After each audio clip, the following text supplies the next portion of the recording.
Okay. Please state your name. My name is Jill Luke. Okay. And please name the position of your job. I am currently in an elected position that is called a city commissioner. Okay. As commissioner, what is your duty in this job? Actually, there are several types of governments within local municipalities and cities. Our city has a city manager slash commission form of government. That means we work as a team with the city manager in order to oversee the entire city. The commission, they are the elected officials. There's 5 of them on our commission, and we set policy to guide and steer the city in the direction that we believe it needs to go in. We set strategic planning. That strategic planning, again, is pointing that boat in the direction we want it to go. It's the little stern on the back. And so through our strategic planning, then we develop a budget, because what you want to work on, you need money to pay for. So we also handle and approve the budget. The city manager works with his staff and team, and he's in charge of all of the staff. And so he works with them, and they come up with plans of what they want to buy, what they want to work on, what they want to do for the coming year. We review it and state yes or no whether it gets the money or not. So everything that receives the money, then it's in the hands of the employees and the staff to execute the plan and purchase the things that we have approved. Okay. So it's a team effort, but we are elected, so we represent the voice of the citizens, the residents of our city. Great, great. Now I've been on this. I have my mom. She sees you doing stuff. Like after work, you have you're involved with everything else. Off duty. Do you do anything to inspire others to help improve Northport? Thank you for asking that question. I believe if you're any kind of a servant, and I consider myself a public servant, caring is your number one duty. And so whether I was the head of the company that I ran, or whether I'm a commissioner, I show my community that I care. And how am I going to show them that I care if I don't go out and support what they do? So I am a single individual. I've been single for almost 30 years now. So my time's my own. I can choose what I want to do, where I want to go, when I want to go home, when I want to go to bed, when I want to eat. So I devote myself to support the community, whether it's an individual, whether it's a nonprofit, or whether it's a business.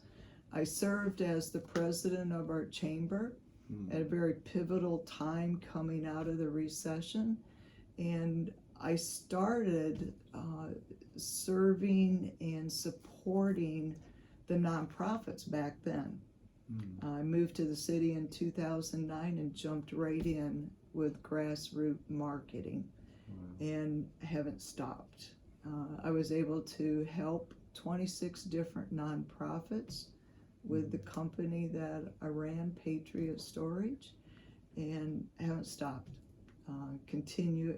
Actually, if anything, it's sped up since being in office. I've been here 5 years now.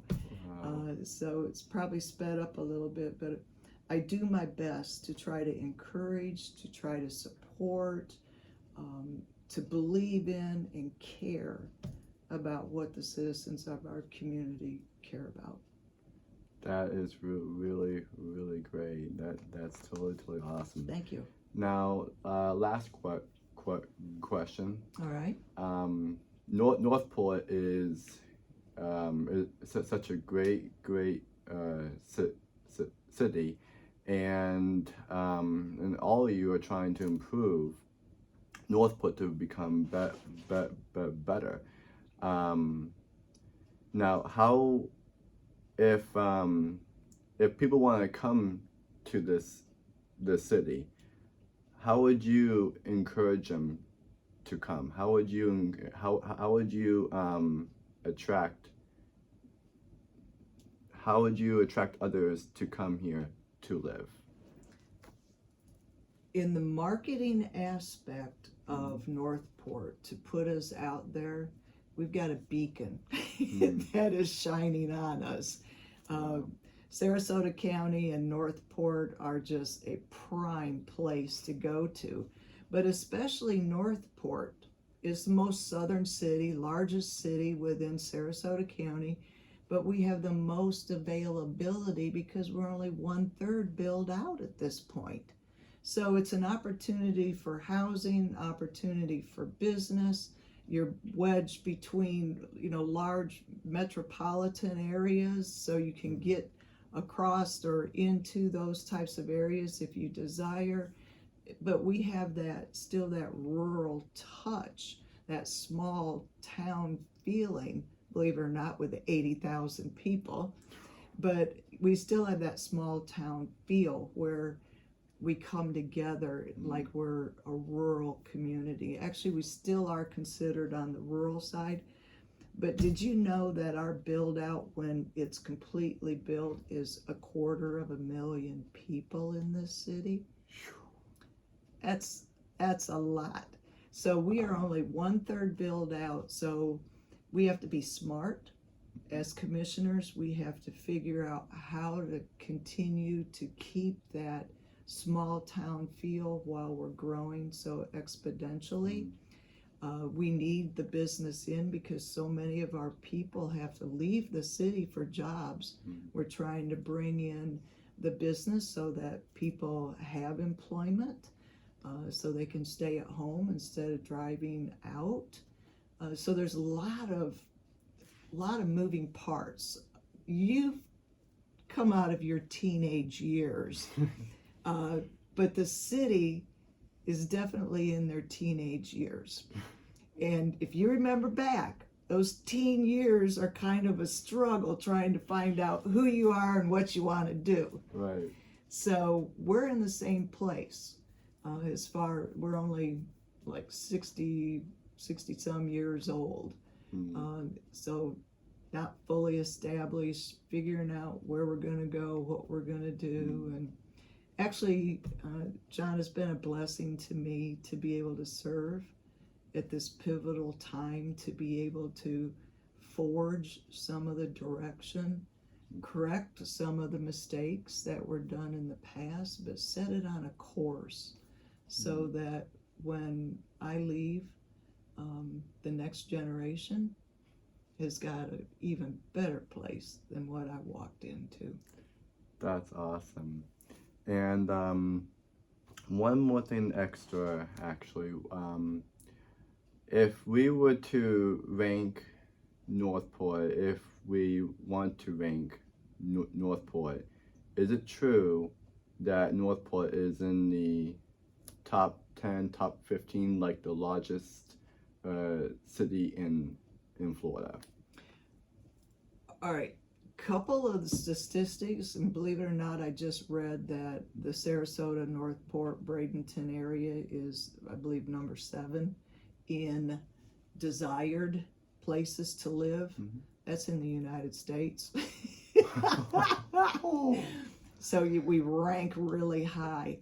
As far as size, we're number 8 in the state, but we rank extremely high as as I said, a place to move to, place to retire to, a place to live in. We rank extremely high with that. Sure do. Wow. And we've only just begun. That's great. Well, that's all the questions I have. Is there anything extra you want to say? I want to thank you for what you're doing. You have been a spotlight in our city with what you have done, presenting yourself and being a voice for autism. And I mean, look at how you've touched the police department and all these other areas. You come to us who are in the city and elected officials, and you have ideas and you have conversation, and so your input is valuable. So thank you for doing that. Thank you for coming up with this idea of broadcasting, and I wish you the very, very best with that. Yeah, and thank you, and you're welcome. All right.